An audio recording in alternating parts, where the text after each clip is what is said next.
शबीर ने लाहौर में एक ऐसी लड़की को देखा है जो अपने खालाजाद से शादी करना चाहती थी, लेकिन खानदानी तनाज़ात की वजह से उसके रास्ते की रुकावटें बढ़ती जा रही थी। एक दिन शब्बीर ने देखा कि सायरा का बाप घर में दाखिल हुआ तो सायरा की माँ अपनी बहन से बात कर रही थी, जबकि सायरा भी करीब ही बैठी हुई थी।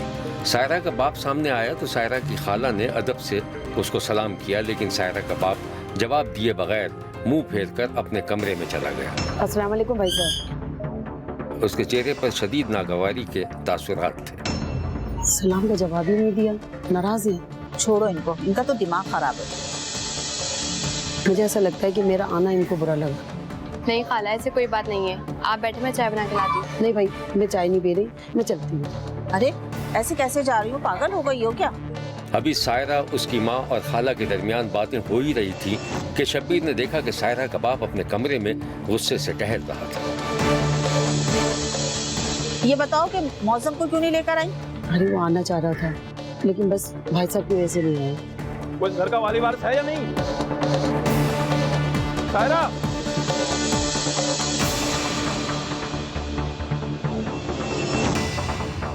सायरा। जी बाबा। कुछ बाप का ख्याल है? क्यों आती है यहाँ पर? बाबा शायद अम्मी से मिलने आई हैं। मिलने आती है या पढ़ाने के लिए? कुछ खाना वाना मिलेगा? जी बाबा, लाती हूँ। सायरा बाहर निकली तो माँ ने रोक लिया। सारा इधर आ बेटे। जी। खाना मांग रहा है तुम्हारा बाप? जी। मैं उन्हें खाना देती हूँ, तुम खाला से बातें करो, ठीक है? और बेटा, पढ़ाई चल रही है? जी। सायरा की माँ किचन में गई और खाना लेकर जैसे ही शौहर के पास पहुंची, शौहर की पीठ उसकी तरफ थी। खाना? जरा तुम हो तो बेटी को मना कर दिया, बाप को खाना मत देना, और अपनी बहन को मना कर दो, क्यों मेरा घर खराब करना चाहती, यहाँ ना आया करे। क्यों ना आया करे? अरे वो बहन है मेरी, मुझे तो ऐसा लगता है कि आपकी कोई भैंस चुरा ली है उसने। बदतमीजी की हद होती है, जाओ यहाँ से। आपका तो दिमाग खराब हो गया है। मैं सायरा से कह देती हूँ कि अपनी खाला से कहो कि वो चली जाए यहाँ से। ये एक बदतमीज आदमी का घर है, शरीफ लोगों का दाखिला ममनू है। अरे तुम क्या कहोगी, मैं जाके कह देता हूँ। सायरा के बाप को अपनी बीवी की ये बात बुरी तरह चुभ गई और वो गुस्से में बाहर निकल आया। मोहतरमा, मैंने पहले भी कहा था मेरा घर खराब मत करो, खुदा के लिए मेरे घर मत आया करो, समझिए? भाई साहब, मुझसे गलती हो गई, आइंदा ख्याल रखूंगी, अब कभी नहीं आऊंगी। सायरा की खाला वहां से चुपचाप चली गई और फिर पूरे घर में सन्नाटा सा छा गया।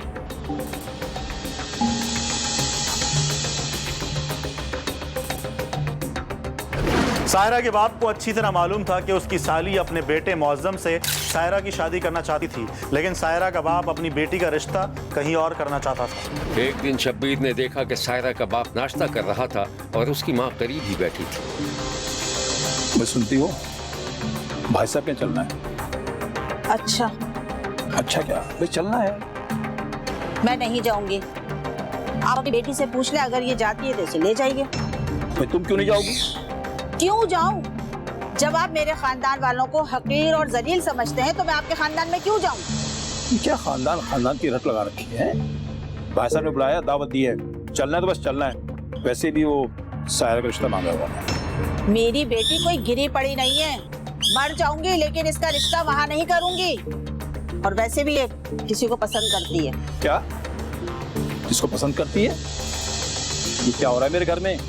क्या नाटक चल रहा है? कभी खानदान में ऐसा हुआ? क्यों नहीं हुआ? क्यों मेरा मुंह खुलवा रहे हैं आप? अगर मेरी बेटी किसी को पसंद करती है तो कोई कयामत नहीं आ गई। मुझे अंदाजा था, तो तुम्हारी साजिशी बहन आती जाती है ना, कोई ना कोई गुल खिला के रहेगी। वो अपने बेटे के लिए रिश्ता मांग रही है ना इसका। मुझे नहीं पता, पूछना इसी से। सायरा, सायरा। जी बाबा। ये मैं क्या सुन रहा हूँ? क्या बाबा? तुम मौजों को पसंद करती हो? सायरा खामोश रही। बोलो, बोलो। क्या हो गया आपको? क्या गुंडागर्दी कर रखी है आपने? शर्म नहीं आती आपको? जवान बेटी पे हाथ उठा रहे हैं आप। सायरा कोई जवाब दिए बगैर वहां से जाने लगी तो बाप ने जूता खींचकर बेटी को दे मारा, जिस पर सायरा की माँ बिफर गई। मैं ये हरगिज़ होने नहीं दूंगा, तुम दोनों को मार के कब्र में जिंदा गाड़ दूंगा, मगर ये नहीं होने दूंगा मैं। अरे मैं भी देखती हूँ कैसे नहीं होने देंगे आप ये शादी। सारा तू मिला खाला को। अच्छा चल रहने दे, मैं खुद ही मिला लेती हूँ। आज ही फैसला होगा और आज ही इसका निकाह होगा। मैं भी देखती हूँ कि कौन फन्ने खा के शादी को रोकते हैं। हाँ। जमीन में गाड़ दूंगा पड़े आए।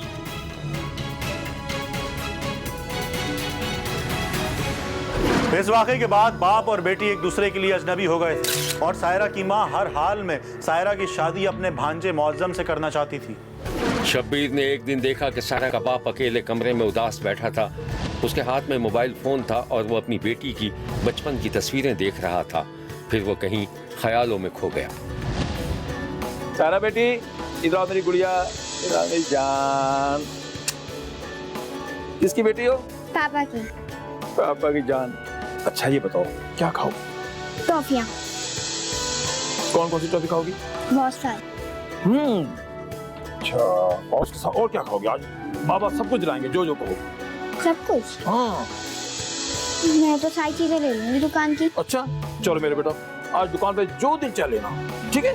चलो मेरी गुड़िया रानी, आ जाओ मेरी जान, मेरी गुड़िया। फिर वो ख्यालों से निकल आया। उसने अपनी आंखों से आंसू पोंछे और दबे पांव अपनी बेटी के कमरे में चला गया, जहां वो मौज़म से फोन पर बात कर रही थी।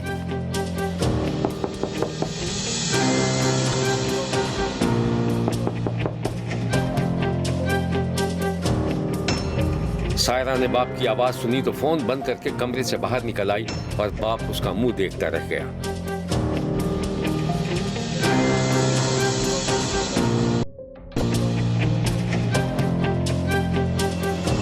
उधर सायरा कमरे से निकलकर सीधी माँ के पास उसके कमरे में पहुंच गई और दरवाजा अंदर से बंद कर दिया। क्या हुआ सायरा? क्या हुआ बेटा? कुछ नहीं अम्मा, आप मुझे यहाँ से ले चलो, मुझे अब्बा से डर लग रहा है। क्यों, कुछ कहा तुम्हारे अब्बा ने? कहा कुछ नहीं, मगर कुछ कहना चाह रहे थे। वो मेरे कमरे में आए थे, इसलिए मैं यहाँ आ गई। अच्छा किया। ये बता कि मौज़म से बात हुई तेरी? जी हुई थी। वो ये कह रहे हैं कि अगर इतने ही लड़ाई झगड़े हैं तो क्या जरूरत है शादी की। ऐसा कहा उसने? तू फिक्र ना कर, चल मेरे साथ चल, मैं आज फैसला करती हूँ। मगर बाबा? अरे तेरे बाबा तेरी शादी कभी भी मौज़म से नहीं होने देंगे। तू मुझे बता, तुझे शादी करनी है मौज़म से या नहीं? चले अम्मा। चल।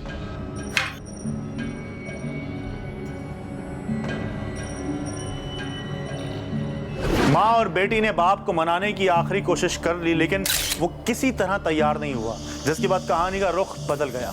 शब्बीर ने देखा कि सायरा और मौज़म आपस में राज़ो न्याज़ कर रहे थे। यार मुझे समझ नहीं आ रहा, आखिर खालू को मुझसे दुश्मनी क्या है? वो तुमको गुंडा, काहिल और निहायती बदतमीज समझते हैं। क्यों? मैंने तो आज तक उनसे ऊंची आवाज में बात भी नहीं की। उनका दिमाग खराब हो गया? मुझे बहुत डर लग रहा है। काहे का डर? मैं अपने आप को गोली मार लूंगी, तुम देख लेना। क्यों मारोगी? पागल हो गई तुम? करो मत, मैं हूं ना। इतनी उम्र हो गई है, क्या कहूँ, मौत आ जाए या तो फिर। ये शादी तो होकर रही है, मैं करूंगा एक कोशिश, देखता हूँ कैसे नहीं मानते। तुम सिर्फ मोहतात रहना। पता नहीं।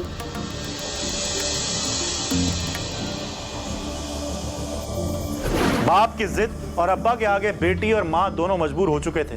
फिर उन्होंने मुबैना तौर पर मौज़म और उसके एक दोस्त के साथ मिलकर एक मुबैना मंसूबा बनाया। शब्बीर ने एक दिन देखा कि जब सायरा के घर में कोई नहीं था, वो खामोशी से बाप के कमरे में दाखिल हुई। एक पुरानी सी अलमारी के अंदर से उसने बाप की पिस्तौल निकाल ली। सायरा के चेहरे पर अजीब सी वहशत थी, ऐसा लग रहा था कि वो खुद को गोली मार लेगी। फिर शब्बीर ने यह भी देखा कि सायरा ने मुबैना तौर पर पिस्तौल अपनी कपड़ों वाली अलमारी में छुपा दी। शायद वो ये सब कुछ इसलिए कर रही थी कि उसे बाप के गुस्से का पता था और उसे अपनी जान का खतरा महसूस हो रहा था।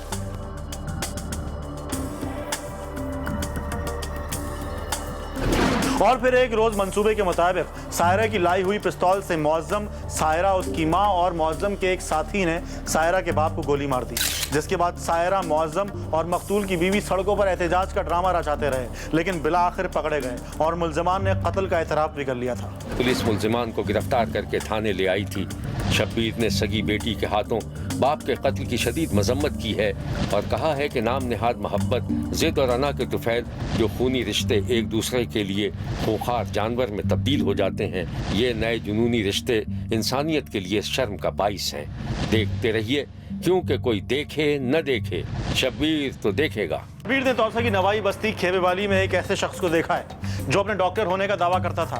इस शख्स ने कहाँ तालीम पाई और मेडिकल की कौन सी डिग्री ली, इसके बारे में ना तो करीब देहातियों ने जानने की कोशिश की और ना ही किसी सरकारी इदारे ने नोटिस लिया।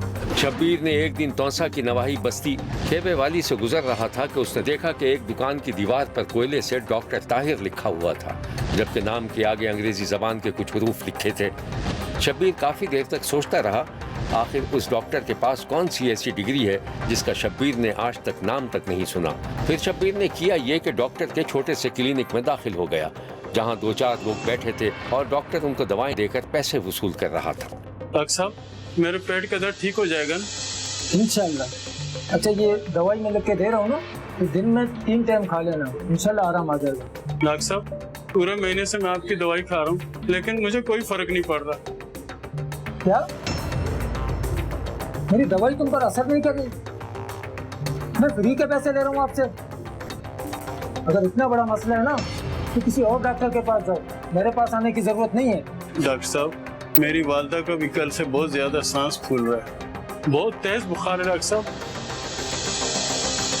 तो बुखार भी है तो फिर कोरोना होगा, लेकिन परेशानी की बात नहीं है। मेरे पास एक दवाई है, थोड़ी सी महंगी है। कितनी महंगी है डॉक्टर साहब? बस 2000 रुपए। लेकिन एक बात बता दूं, पूरी दुनिया में ये दवाई नहीं मिलेगी कहीं, सिर्फ मेरे पास है। डॉक्टर साहब, इतने पैसे तो नहीं है मेरे पास। कोई बात नहीं, बाद में दे देना। माँ की जान बचाना ज्यादा जरूरी है, ठीक है ना? चलिए, अम्मा की दवाई, ठीक है? बहुत बहुत शुक्रिया डॉक्टर साहब, अल्लाह तुम्हारा भला करे, अल्लाह तुम्हें तरक्की दे।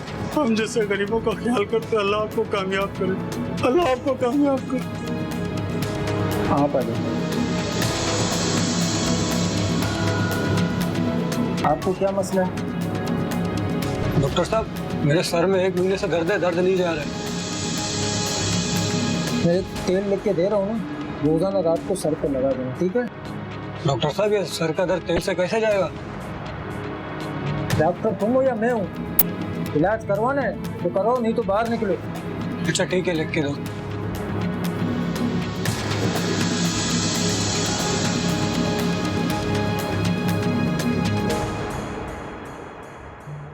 कुछ दिनों के बाद शब्बीर का एक बार फिर बस्ती खेबीवाली से गुजर हुआ तो उसने उसी शख्स को देखा जो गांव के इनायत नामी एक शख्स के साथ बैठा हुआ था।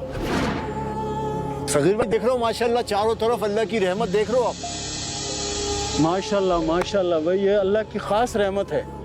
इस बार देखना माशाल्लाह हमारी फसलें ऐसी ले लाएंगी और अल्लाह ताला पेट भर के रोजी देगा हमें, पैसा ही पैसा होगा इंशाल्लाह। बिल्कुल बिल्कुल। अच्छा ये बताओ, माँ की तबीयत कैसी है? अरे भाई, माँ की तबीयत अल्लाह के फजल से बिल्कुल ठीक है, और अब तो उनका बुखार भी उतर गया। बुखार उतर गया? मगर कोरोना की तो कोई दवाई नहीं है, बुखार कैसे उतर गया? अरे ये सब कहने की बातें हैं, अपने गांव का डॉक्टर है ना, बहुत पहुंचा हुआ है, उनसे मैं दवाई लाया था, वालदा शफायाब हो गई और बुखार भी उतर गया। दवाई तो बहुत महंगी थी, लेकिन अभी तक मैंने पैसे भी नहीं दिए उनको। चलो ये तो अच्छी बात है, माँ की तबीयत ठीक हो गई, अल्लाह का शुक्र है। मगर लोग उसको जाली डॉक्टर कहते हैं। लो, जाली कैसे हो गया? अबे गांव में किसी को अंग्रेजी पढ़नी आए तो जाके देखे ना, उसकी दीवार पर सारी उसने अपनी डिग्रियां लिख रखी हैं। अच्छा ठीक है सगीर भाई, मैं चलता हूँ। असल में छोटी बेटी है ना मेरी सिदरा, कल से उसको बुखार हो रहा है, तो जरा उसको जाके देखता हूँ। अरे खामखा क्यों देर कर रहे हो? बच्ची को लेके फौरी डॉक्टर के पास पहुंचो। सगीर भाई अभी देखता हूँ, अभी 1 दिन तो हुआ है बुखार हुए में। अगर अभी 2-4 दिन तक बुखार नहीं उतरा तो डॉक्टर के ले जाऊंगा। अभी मेरा खेतों में बहुत काम पड़ा हुआ है। चलो मैं चलता हूँ। चलो चले, इंशाल्लाह फिर मुलाकात होगी। वो दोनों एक दूसरे से गले मिलकर रुखसत हो गए। शब्बीर ने देखा कि 30 साला इनायत पैदल चलता हुआ एक खेत में जा निकला और मजदूरी में मसरूफ हो गया। वो दिन भर काम करता रहा। शाम हुई तो जमींदार ने उसे बुला लिया। वालेकुम सलाम। वो अपना जमींदार साहब, मैंने सारा काम कर लिया है, अच्छा अच्छा, ट्यूबवेल में थोड़ा मसला आ रहा था। अच्छा, तो वो मैंने दिखाया इम्तियाज को। जी, वो ठीक कर रहा है। अच्छा, बाकी जमीनों का काम मैंने सारा कर दिया। अच्छा, बाकी मैं कल कर लूँ। चलो ठीक है, ठीक है, सही है आपके दिहाड़िए। ठीक है, बाकी कल आ जाना। हाँ, मैं कल आके बाकी सारा काम कर। चलो ठीक है, बहुत शुक्रिया। इनायत जमींदार से दिहाड़ी लेकर सीधा बाजार पहुंचा। उसने घर के लिए कुछ जरूरी राशन खरीदा, बच्चों के लिए टॉफियां भी ली। लेकिन जब वो घर पहुंचा तो उसकी बीवी काफी परेशान दिखाई दी।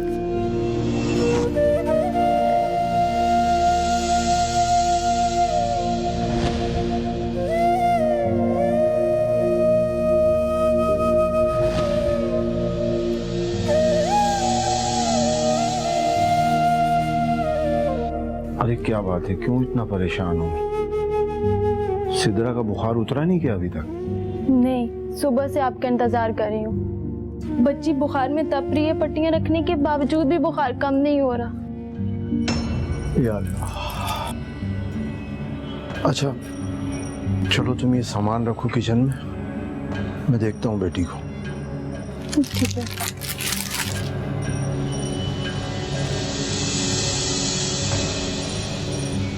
क्या बात है मेरा बेटा? इसको तो बहुत तेज बुखार हो रहा है। या अल्लाह, या अल्लाह, गरीब ऊपर कर मेरे मालिक। अल्लाह।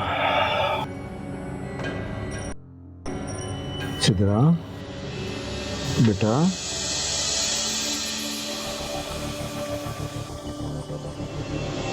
शब्बीर ने देखा कि इनायत घर से निकलकर डॉक्टर की क्लिनिक की तरफ गया तो क्लिनिक बंद थी। वो मायूस होकर लौट रहा था कि उसे रास्ते में उसका एक दोस्त मिल गया। अस्सलाम वालेकुम। यहाँ क्या कर रहे हो भाई? यार, मेरी बच्ची की तबीयत बहुत खराब है। ऊपर से मौसम इतना शदीद खराब हुआ है कि मैं बच्ची को लाया नहीं। मैंने बोला देख लूं यार, ये डॉक्टर का क्लिनिक खुला हुआ या बंद है। मगर क्लिनिक तो बंद है। क्या हुआ बच्ची को? यार, मेरी बच्ची को बहुत तेज बुखार है। बुखार में बहुत तप रही है वो। इस कहानी की तफसीलात हम आपको दिखाएंगे, लेकिन एक ब्रेक के बाद। कहीं जाइएगा मत, क्योंकि कोई देखे ना देखे, शब्बीर तो देखेगा। यहाँ क्या कर रहे हो भाई?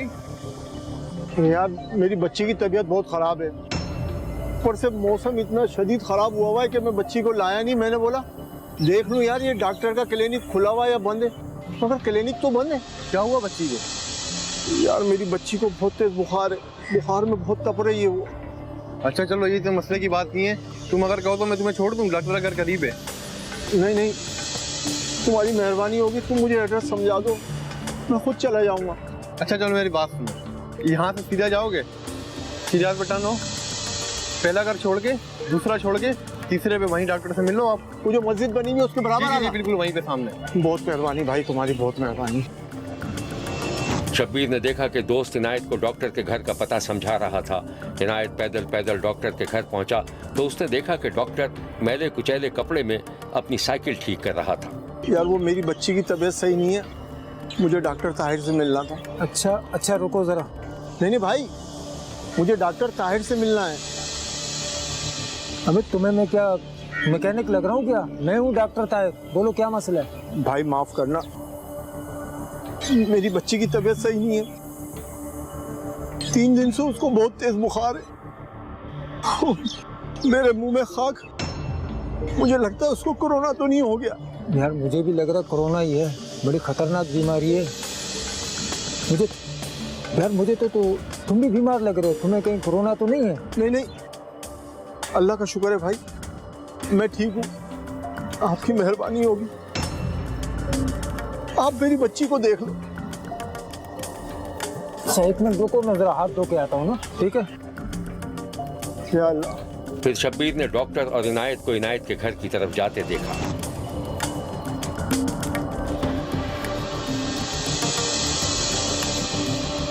वो दुपट्टा सर पे ले लें, डॉक्टर आ रहे हैं। हाँ डॉक्टर साहब। क्या हुआ बच्ची को? डॉक्टर साहब, ये मेरी बच्ची है, 2-3 दिन हो गए, इसका बुखार बिल्कुल भी नहीं उतर रहा है। अच्छा, आओ करो आप, अभी यहाँ पे चेक कर। हाँ सही सर। डॉक्टर ने बच्ची का मुआयना किया और फिर जाते वक्त बच्ची के बाप को कुछ हिदायत देने लगा। डॉक्टर साहब, बच्ची को तो अभी बहुत तेज बुखार है। अच्छा, शाम को इसको क्लिनिक पे ले आना, मैं इसको इंजेक्शन लगा दूंगा, इंशाल्लाह सही हो जाएगा। ठीक है? अभी हम क्या करें? इसको कावा बना के पिला दो, ठीक है? तो शाम को ले आना इसको। हाँ, ऐसा करो, कावा बना लो, मैं इतना इसकी पट्टियाँ रखता हूँ, ठीक है?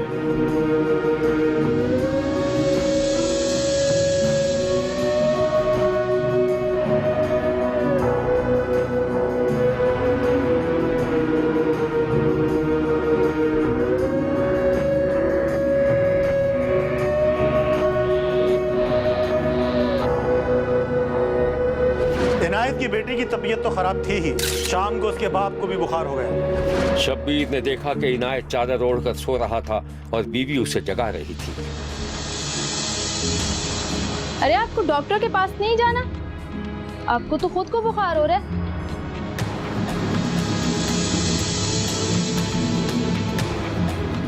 हाँ, तबीयत तो मेरी 2-3 दिन से बोझल हो रही है, मगर क्या करूं, बच्ची का बाप हूं ना।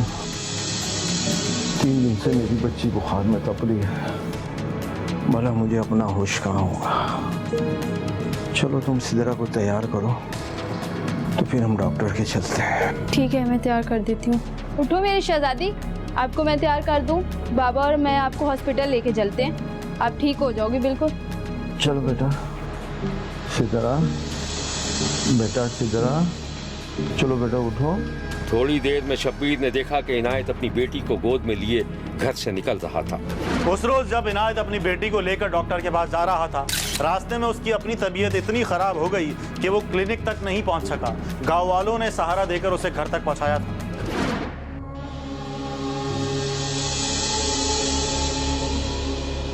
अरे इनायत भाई, ज्यादा तो नहीं लगी आपको? नहीं नहीं, अल्लाह का शुक्र है, अल्लाह ने महफूज रखा। मैं ऐसा करता हूँ, जाकर डॉक्टर ले आता हूँ यार, आपकी तबीयत भी सही नहीं लग रही, आप कहाँ जाएंगे अभी? नहीं नहीं, आप अगर डॉक्टर को घर लाएंगे ना, तो वो पैसे ज्यादा मांगेगा। आपको पता है मेरी बच्ची काफी दिन से बीमार है, तो अभी इतने पैसे नहीं है कि मैं घर आने की उसे फीस दूं। अरे यार, फिक्र क्यों कर, अल्लाह से बेहतर करेगा यार, आपसे जान से बढ़ के थोड़ी ना है। अभी मैं जाता हूँ, जाकर डॉक्टर ले आता हूँ यार।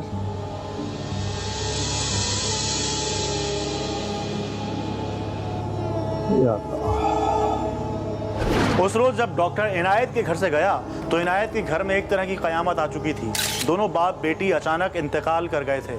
मालूम करने पर पता चला कि नाम नहाद डॉक्टर ने बाप बेटी को गलत इंजेक्शन लगा दिया था, जिससे दोनों बाप बेटी मौके पर ही हलाक हो गए।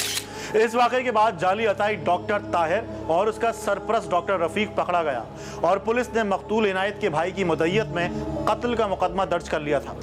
और ये बयान है जो उसके रिश्तेदारों ने दिया। मैडा वीराणा, मैडा सोने ना वाला गभरू लाल चा साडा लुटे ने, वही साडा चंगा भला, वही मैडा वीराणा, मैडा सोने ना वाला वीराणा। बोला डॉक्टर से जैसे टीके लाइन बोतल लाई से 2 बोतल पहले लाइन से वो ठीक रहेगा, गोलियां खाली पेट डिजन से ठीक रहेगा। बोले 6 कर दे बोतल लाई से बस अला बोलो ना खत्म थिया गए 6 बोतल दे। बोला थी मेरे को कुछ कहना ठीक ठाक है, बस टीका लाने बस खत्म थे गई मौके दे। थैला सटे ना हो गाय पिए वाला जो सजे से को टीका जला इस मेरी थी खारिश थे वाला सजे से ड्यूटी को ठीक है, बस वो खत्म थे गई हूँ मेरे। शब्बीर ने तौसा में अताई डॉक्टर की बर्बरियत का शिकार होने वाले बाप बेटी की मौत पर शदीद दुख और एहतजाज का इजहार किया है और अताई डॉक्टरों के खिलाफ भरपूर ऑपरेशन करने का मुतालबा किया है ताकि सादा लो आवाम की जानो माल को महफूज बनाया जा सके। और ये है तफ्तीशी अफसर का बयान। सोकड़ के करीब एक बस्ती में रहायश पजीर था जिसको कोई तकलीफ थी, तो उसने एक डॉक्टर रफीक को कॉल किया फ़ोन पे। डॉक्टर रफीक अताई डॉक्टर है जो वहीं आबादी में अपनी प्रैक्टिस करता है, तो उसने अपने डिस्पेंसर ताहिर को भेजा कि जाके इसको ड्रिप लगाओ या इंजेक्शन लगाओ। तो ताहिर वहाँ पहुँचा है, उसने जाके इनायत को एक ड्रिप और एक इंजेक्शन लगाया है जिससे उसकी हालत गैर हो गई है। इन द मीन वाइल उसकी बेटी ने आके बताया है कि जी मेरे भी छाती में दर्द हो रहा है, तो उसने एक इंजेक्शन उसको भी लगाया है जिससे उसकी भी डेथ हो गई। ताहिर और रफ़ीक के ख़िलाफ़ हमने ज़ेर दफ़ा 302 हमने मुकदमा भी दर्ज कर दिया है और उनकी गिरफ्तारी की कोशिश भी है। उसमें एक डिस्पेंसर ताहिर को हमने गिरफ्तार कर लिया है और रफ़ीक की गिरफ्तारी के लिए कोशिशें की जा रही हैं। पोस्टमार्टम रिपोर्ट आने के बाद पता चलेगा कि उन्होंने कौन सा इंजेक्शन लगाया था या उस इंजेक्शन के किस रिएक्शन के तहत एक्सपायरी 1 में था या जो भी सूरत हाल थी, वो पोस्टमार्टम की रिपोर्ट के बाद वजह मौत का तयन होगा, फिर बाकी कार्रवाई मुकम्मल की जाएगी। ये है वो अताई जालसाज डॉक्टर। नौजवान को उल्टी दवाई भी दी से, एंटी एलर्जिक भी दी से, उसके बाद नौजवान को ड्रिप लाई से, टीके वगैरह लाइन से उन्हें निकड़ी बच्ची खड़ी है, उन्हें अम्मा के इनको भी डिठी वञो आज तो मैं खड़े वलसा को थोड़ा ना आवे इनको बोला चेक कर गनो एलर्जी थी गई निकड़ी को थे दस्ते बेहोश था गन उन्हें को बोला बरनोला लाए से निकड़ी को बरनोला लावन के बाद लेकाट्रॉन एवल हाइड्रोनेट इंजेक्शन ला सेक्स वगैरह लाइन से, लेकिन निकड़ी कोई ख़ास रिस्पांस नहीं देता और निकड़ी के वाले से भी तबीयत भी क्योंकि रात कुछ खा वजन के बाद वो भी ठीक नहीं थे, उनको भी 11 बजे जरिए तो से रेफर कर दिया से। देखते रहिए क्योंकि कोई देखे न देखे शब्बीर तो देखेगा। शब्बीर का कहना है कि अगरचे पाकिस्तान में बड़ी हद तक पोलियो जैसे खतरनाक मर्ज पर काबू पाया जा चुका है और हुकूमत की तरफ से भी बच्चों को पोलियो के कतरे पिलाए जाते रहे हैं, ताहम बहुत से ऐसे लोग अभी भी हैं जो ना पोलियो की बीमारी को मानते हैं और ना ही बच्चों को पोलियो के कतरे पिलवाते हैं। आज से 40-45 बरस पहले पोलियो ड्रॉप्स का कोई तस्वुर ही नहीं था, इसलिए बेशुमार बच्चे पोलियो का शिकार होकर माजूर हो जाते थे। बूरे वाले का अब्दुल रज़ाक भी ऐसे ही लोगों में शामिल था जो 10 बरस की उम्र में पोलियो का शिकार हो गया था। ये है बूरे वाला इकबाल नगर गली नंबर 3 के रिहायशी अब्दुल रज़ाक, जिसके वालिद चावल के कारखाने में काम करते थे और ये अपने 2 भाइयों में बड़ा था। फिर हुआ ये कि एक दिन 10 साल रज़ाक सोकर उठा तो उससे चला नहीं जा रहा था और फिर देखते देखते उसकी एक टांग ने काम करना छोड़ दिया। घर वालों ने इस सूरत हाल को मर्ज़िए इलाही समझकर सब्र कर लिया और रज़ाक गलियों महल्लों में बच्चों के साथ घिसट घिसट कर खेलता कूदता रहा, मगर ज़िंदगी इस तरह कैसे गुजर सकती थी। इंतहाई गुर्बत का शिकार अब्दुल रज़ाक बहुत परेशान था कि वो क्या करे। फिर उसके एक कज़न ने उसे दर्जी का काम सिखा दिया और यूं अब्दुल रज़ाक लोगों के कपड़े सीकर गुजारा करने लगा। लेकिन रज़ाक ने माजूरी को अपने रास्ते की रुकावट बनने नहीं दिया। वो घर पर लोगों के कपड़े सीता रहा और फिर उसकी एक जगह शादी भी हो गई। शादी के बाद रज़ाक बहुत खुश था। वो रोजाना अपनी हाथ गाड़ी निकालता और उस पर सवार होकर काम काज के लिए निकल पड़ता था।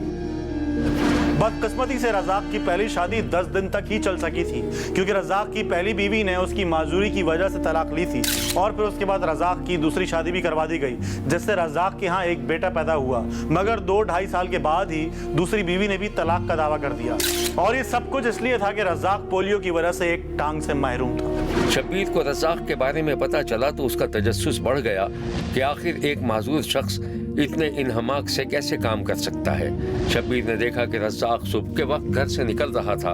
उसके चेहरे पर अज़्म हिम्मत के आसार थे, लेकिन अपनी गाड़ी तक पहुंचने में उसे शदीद तकलीफ का सामना करना पड़ रहा था। रज़ाक हस्बे मामूल अपनी दर्जी की दुकान तक जा रहा था। दुकान पहुंचने के बाद शब्बीर ने देखा कि रज़ाक किसी की भी मदद के बगैर अपनी हाथ गाड़ी से उतरा। उसने दुकान का ताला खोला, शटर उठाया और दुकान के अंदर दाखिल हो गया। यही नहीं, दुकान में मौजूद ऊंची सी मेज पर भी चढ़ गया और फिर अपनी कुर्सी तक पहुंच गया।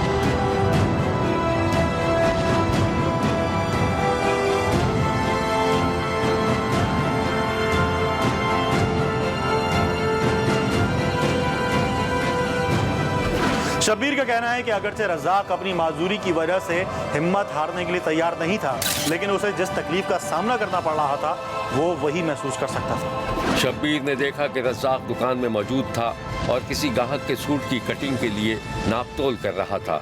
उसका प्यारा सा 10 साला बेटा भी अपने बाप के साथ काम कर रहा था। रज़ाक के वालिदैन अब इस दुनिया में नहीं है और वो अपने छोटे भाई के साथ रहता है। तकरीबन मेरी उदों 10 साल की उम्र सी जो मैंने शिकायत हुई है। मैं गोडिया दोनों लोगों का मजदूर है, तुरा नहीं मेरे को जाता, गोडिया से मैं रिड़दा रिड़दा हौली हौली मेरे दिमाग ने काम किया भी तू ना दर्जे का काम सीखो। मैं फैसलाबाद जाकर मेरे पप्पो रहते सी मैं काम सीखा जाके उस्ताद को गोड़िया ना मुकाबला कर रहे फुल। हर बंदे की कोशिश होनी चाहिए जिन्हें भी है मजदूरी तो वो अपने फायदा ना उठाओ, फायदा ना उठाओ, यही करो अपना रोजगारी कमाओ, रोजगारी कमाओगे तो भी फायदा बच्चों का फायदा। यह है रज़ाक का घर। देखने में तो ये काफ़ी बड़ा लगता है, लेकिन इसके दरो दीवार, दरवाजे, खिड़कियां सब शिकस्ता हैं। इसी घर में रज़ाक ने पूरी ज़िंदगी काट दी। शब्बीर का कहना है कि अगर रज़ाक का बरवक्त इलाज हो जाता तो वो भी आम इंसानों की तरह चलने फिरने के लायक होता। शब्बीर के ख्याल में रज़ाक की ज़िंदगी महरूमीन के लिए एक सबक साबित हो सकती है, और वो ये है कि किसी भी हाल में हिम्मत नहीं हारनी चाहिए। और दूसरी ये कि फ़ी ज़माना जब पोलियो की वैक्सीन आम हो चुकी है, इसे हर हालत में बच्चों को ज़रूर दिलवाना चाहिए, क्योंकि ज़रा सी गफलत से आपका बच्चा ज़िंदगी भर के लिए माजूर हो सकता है। देखते रहिए, क्योंकि कोई देखे न देखे, शब्बीर तो देखेगा। शब्बीर का कहना है कि वो देख रहा है और मुसलसल देखता रहेगा। मुल्क भर से मजीद कहानियों और उनकी तफसीलात के साथ फिर मुलाकात होगी। देखना ना भूलिएगा, क्योंकि कोई देखे ना देखे, शब्बीर तो देखेगा।